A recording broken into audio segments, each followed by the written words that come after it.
Viewers, कैसे हैं आप। आज हम बना रहे हैं काले देसी चने विद ब्लैक पेपर। ताकत का खजाना बहुत ही आसान है बनाना, एक बार ज़रूर ट्राई करें। ऐसी रेसिपी जो आप बार बार बनाएंगे, बहुत ही मज़ेदार, गोश्त का नेमुल बदल। देखने में जितने खूबसूरत हैं, खाने में इससे भी ज़्यादा मज़ेदार हैं। तो व्यूअर्स, अगर आपको हमारी ये रेसिपी पसंद आए तो हमारे चैनल को सब्सक्राइब और लाइक कीजिए, ताकि हम आपके लिए मज़ीद ऐसी रेसिपीज़ लाते रहें। शुरू करते हैं अल्लाह के बाबरकत नाम से। बिस्मिल्लाहिर्रहमानिर्रहीम। अल्लाहुम्मा सल्ली अला मुहम्मद व अला आलि मुहम्मद। करोड़ों रहमतें और बरकतें हों हज़रत मोहम्मद सल्लल्लाहु अलैहि वसल्लम पर और आपकी आल पर। उनके सदके अल्लाह ताला हमारे दस्तरखानों में खैर कसीर बरकतें अता फरमाए।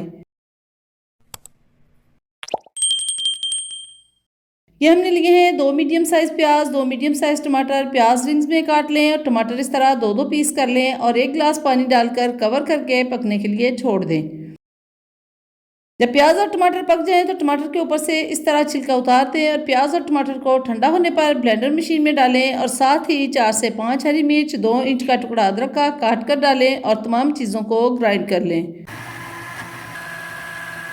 अब एक पतीली में 3 से 4 चम्मच कुकिंग ऑयल डालें। गर्म होने पर ब्लेंड किया हुआ मेथड डालकर चम्मच चलाएं। जब ये तमाम चीज़ें पक जाएं और ऑयल छोड़ने लगें तो हाफ टेबल स्पून नमक, हाफ टी स्पून हल्दी पाउडर, हाफ टी स्पून काली मिर्च पाउडर डालकर मिक्स करें और half tea spoon garlic powder add करके चम्मच चलाएं। हम इसमें रेड चिली पाउडर यूज़ नहीं कर रहे। बॉयल चने ऐड करके इस तरह से चम्मच चलाएं और 2 मिनट तक भूनें। अगर नीचे लगे तो पानी का छींटा लगा दें। अब 2 चम्मच भरकर देसी घी शामिल करें। देसी घी शामिल करने से ब्लैक चने बहुत ही ज़्यादा मज़ेदार बनते हैं और 1 से 1.5 मिनट तक चम्मच चलाएं। जब चने घी छोड़ दें तो उसमें ज़रूरत शोरबा बनाने के लिए पानी शामिल कर दें। 5 मिनट तक पकने के लिए छोड़ दें।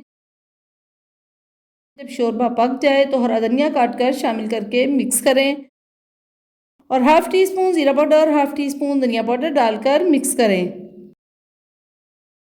बहुत ही मज़ेदार देसी काले चने तैयार हैं। अब इस तरह डिश आउट करके चावल और रोटी के साथ सर्व करें। तो व्यूअर्स, अगर आपको हमारी ये रेसिपी पसंद आए तो हमारे चैनल को सब्सक्राइब और लाइक कीजिए, ताकि हम आपके लिए मज़ीद ऐसी रेसिपीज़ लाते रहें। Thank you. अल्लाह हाफिज़।